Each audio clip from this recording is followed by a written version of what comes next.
Hi, everyone. I'm Carly Myers, a stress management mentor. One thing I hear day in and day out is that we feel that we've tried everything when it comes to stress management. We may have tried the mainstream approaches to managing stress, but have we really tried to get to the root of the issue? Each episode, I bring on experts and leaders to not just put a band-aid on your stress, but to actually get to the root. This month, we have a brand new theme, and that theme is family obligations and responsibilities. And today I brought out an amazing guest expert. She specializes in family and kids. Welcome, Tracey. Well, hello. Great to be here. Great. So I'm just so excited to have you on the show. We've had countless conversations about what it's like to have kids and teenagers and how do we cope with that stress. So I'm really excited to hear your insights. Oh, well, absolutely. I'm happy to talk about it. So I actually have two teenagers of my own. But I help families actually break the cycles of drama, stress, and disconnection that are so typical, especially during the teenage years. But frankly, raising kids in general is a tough thing to do. So so that's what I deal with. So do you want to hear a little bit about kind of my story and how I got into all of this? Yes, please. Yes, so I was born and raised in England originally and moved my whole life because my father was in the oil and gas industry. And I never really felt like I belonged anywhere because we moved so much. And my relationship with my parents was difficult because I didn't have much of a relationship with my dad, and my mom was having to deal with constant cultural changes every time we moved. That I never really, I never really felt like I belonged where I lived, and I always felt kind of like an outcast. And so my teenage years, I was extremely rebellious. And I had some pretty difficult experiences. As a teen, I was drinking, I was smoking, and I ended up getting into a very difficult situation where I was date raped at age 14.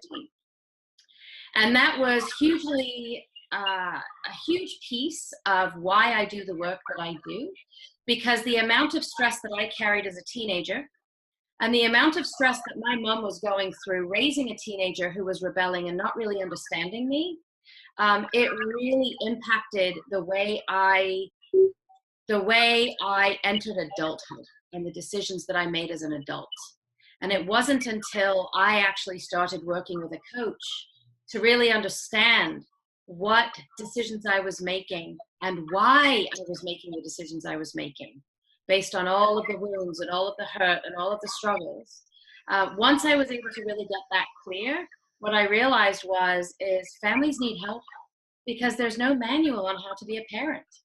And the stress of unresolved stuff carries into every facet of our life.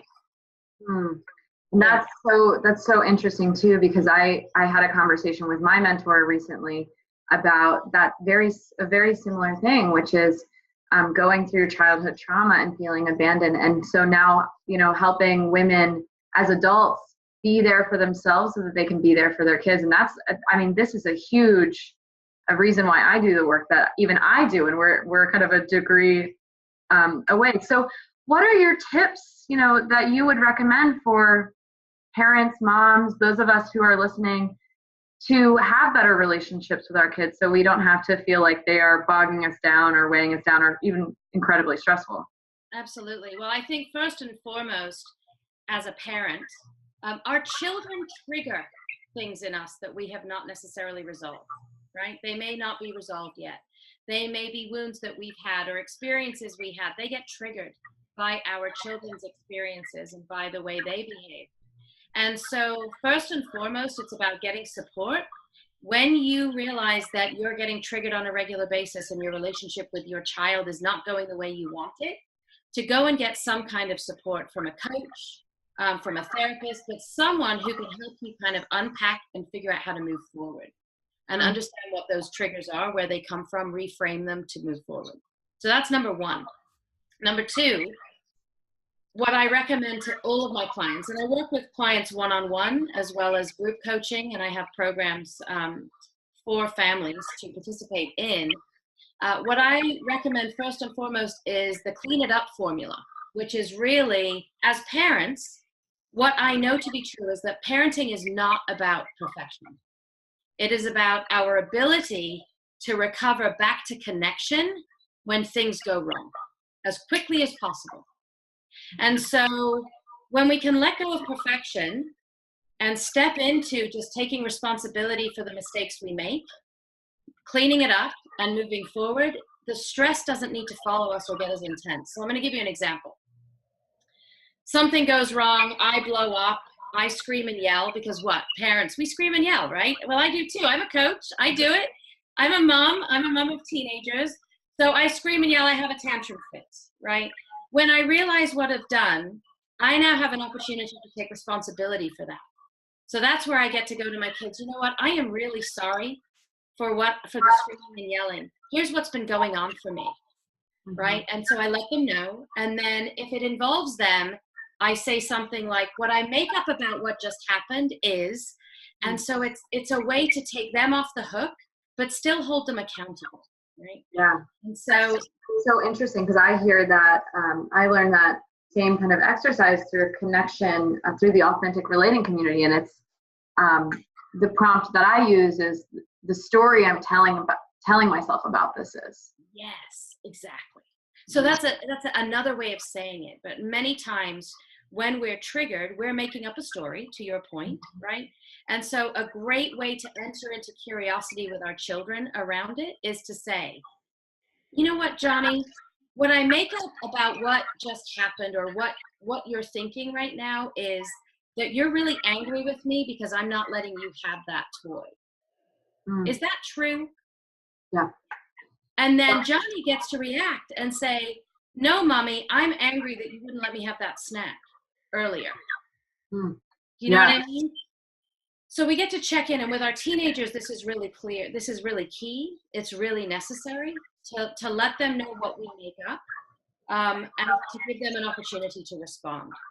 Yeah. And then to design how we want to be moving forward. So in the future, when this happens, how do we want to be with each other?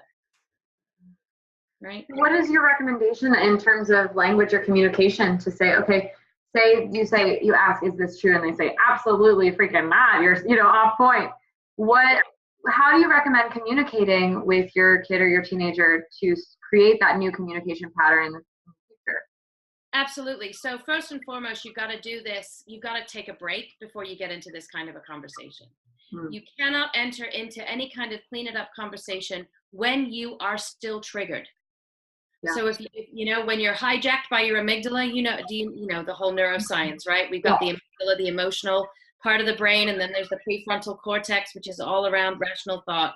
So when we have an amygdala hijack, when we're all emotional and we're all in the moment, it's important to be able to step back, get out of the amygdala hijack. So out of the emotion of it, step into the calm down, and then go and clean it up with our kids. And really, it's about being curious. So what's going on for you right now? Yeah. Right? This is what's going on for me right now. What's going on for you right now? It's really about stepping out of your own experience and being curious about the other. Sounds like. Absolutely. And being able to, there's a healthy dose of forgiveness that's needed, right? And also not giving away our power, and being able to, and I don't mean power, ego power. I mean standing in our truth and calling our kids to their truth too, and naming what's going on instead of, shoving it under the rug, or putting it into the background, because the bottom line is whatever we don't deal with, it will come back until we do. Yeah.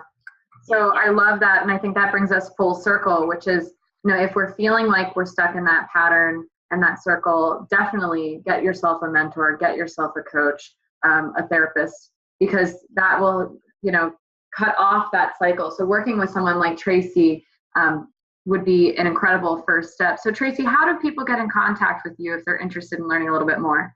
Well, thank you. Yes, they can go to my website, TraceyLukes.com. Tracey is Tracey, Lukes is Lukes. So TraceyLukes.com, and you can schedule a 30-minute complimentary conversation with me. We can talk about what's going on for you and come up with a plan for next steps. Great. So thank you again, Tracey, so much for coming on the show. And this concludes this episode of the Stress Less Show. This episode was sponsored by the Stress Less Space. It's located at 16th and Walnut in Philadelphia, PA. The Stress Less Space is the ultimate lady cave for women to relax and recharge away from the chaos of everyday life. You can find more information about that at stresslessco.com. Take care and see you guys next week. Bye.